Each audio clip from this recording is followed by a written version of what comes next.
All right, everyone, welcome back. It's Tuesday. It's Tuesday. AC season's almost over. So last week, we had a used car dealer. It doesn't matter. It could be a customer, used car dealer. I identify in many different ways for people, for situations and stories. So for this story, we're going to say used car dealer person, a customer, that the car was here for valve cover replacement, and the customer who actually owned the car replaced the coil and spark plugs, noticed the valve cover was bad. It's a plastic valve cover. I guess he thought that it was too much for him. Obviously probably complained to the used car dealer, and then the used car dealer brought it to us and said, hey, take a look at this. And then when I opened the trunk, I noticed the trunk was full of all kinds of parts, and then I noticed a whole coil pack assembly was in there. I'm like, oh, okay. Replaced the coil pack, replaced the valve cover, put it back together, and then 2 days later, the customer is back to the used car dealer complaining that the engine light is now on, the car seems loud after we worked on it, which is possible because we try and do a premium job, and it's very possible but less likely that we left the oil cap off or something loose. And then even better, if the customer was already working on his car, right, that means he knows his way around the car, and he could look under his hood and see that the valve cover is placed. And I'm sure he was smart enough to realize that we didn't leave anything off. The oil cap was on, all the hoses that go to the valve cover were on. Right, so when the customer's already been working on his car, and then we get his car for something he can't do and then give it back to him, I assure you, as soon as the engine light came on, he opened the hood. Or if not, he opened the hood before he picked up his car to see if there was a new valve cover on there, if you understand the behavior that I'm trying to explain to you. So the car was back to us. Hey, the engine light's on. The customer's complaining the car is louder. So we check our work, pull the codes out, Po420, cat efficiency code, and I'm like, okay, well, that's got nothing to do with us, and the car is louder, maybe because he thinks the engine light's on, the car is louder. Some people, really panic or overstimulate it when a check engine light comes on. So we tell the used car dealer, hey, has nothing to do with us. Our work is 100%. Car being loud, I don't have any answers for you there because it's not loud to us. Valve cover job's 100%. Needs a catalytic converter. Can't use an aftermarket cat, or will only be back for the same efficiency code again. And it's a very expensive job. It is what it is.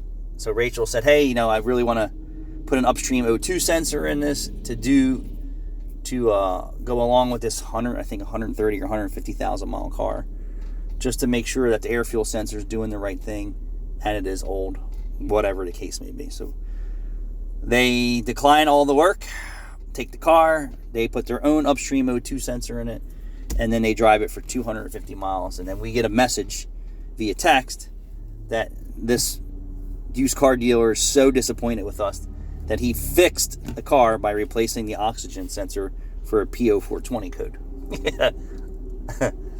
So I laughed to myself and I said, do I really need this crap?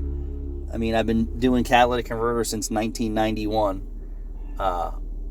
And I do catalytic converter replacements and repairs every day. And I can't tell anyone out here in YouTube land that I have ever fixed a cat efficiency code by replacing a oxygen sensor. Never. Especially an upstream one. Now, I've had upstream oxygen sensors be faulty and ruin a catalytic converter. That's for sure. Like, keep driving around with a bad oxygen sensor, change the oxygen sensor, and then the customer's back a week or two later or a month later with a cat efficiency code. Yes, the cause was the O2 sensor or the tune-up or the burning oil or antifreeze or whatever. The converter has failed. So now Rachel knows that we do a lot of catalytic converter work, and Rachel's comes out to me, she's like, so-and-so is mad and very disappointed that he was going to spend $2,000 for a catalytic converter, and he fixed it by just replacing the upstream air fuel sensor. And I just looked at her and laughed and said, Rachel, how many catalytic converters do we do? She's like, a lot, Anthony. I said, And how many oxygen sensors do we put in with any catalytic converter job? She says none, unless they're seized or broken. Correct. Unless they're seized or broken, we put the old O2 sensors back in, and we don't see the customers come back for a cat efficiency code.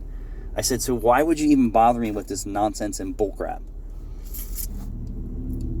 She's like, yeah, he drove it 230 miles with no check engine light. I said, congratulations. I said, the engine light will come back on. I said, tell him to let me know how it is within 3,000 to 5,000 miles. So this was only last week they drove 230 miles. That is not enough to tell you a car's fixed sometimes. So I just laughed to myself and tried not to let them rent space in my head and lose any sleep over it. But when you do work for somebody every day, and we do, and then they question your knowledge and experience, it's a real kick to the left testicle. And I can't stand it because I do this every day. So what do? We get a phone call today and said, hey, guess what? The engine's back. The engine light's back on for a Po420 code. I told you so. Customer did a full tune-up before we got to it. We replaced the valve cover that has the PCV system built into it. You replaced the air fuel sensor. The catalytic converter is worn out. And it's worn out probably from all the... It's worn out from all the cause and effect prior leading up to this. And the average vehicle today can't get 100,000 miles out of a car with the customers barely doing any maintenance to it. And that's what I mean barely, like barely changing the oil on time, barely replacing their air filters.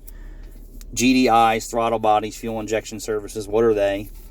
You know. But if the customers were doing more regular maintenance and using top tier fuel and staying on top of it, could today's vehicles, catalytic converters, last more than 100,000 miles? I'm going to tell you, I believe so.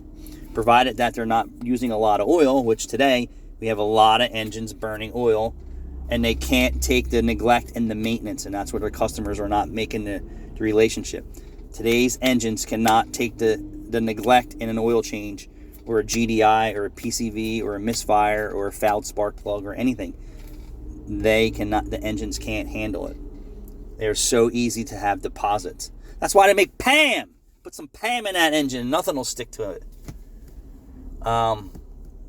So I just chuckled to myself when she came out here and said that to me, and I was just like, I only can tell you guys my experience of my entire career of working on cars. Now, I have seen newer cars with some efficiency codes be driven by a faulty purge valve or a misfire or something like that. But ultimately, in the end, the catalytic converter can't handle the abuse. If it's a newer car, and I'm saying like around 60,000 or 30,000 miles, I've seen new cars that have some years on them, and it gets a catalytic converter code, and they come right from the dealership saying they're out of warranty because of the years. And then we put a new cat on it. We don't see that customer anymore. We don't change O2 sensors. We make our recommendations to catch up and do all the maintenance and GDIs and shit like that. But say I told you so. I told you so. Say it again. No.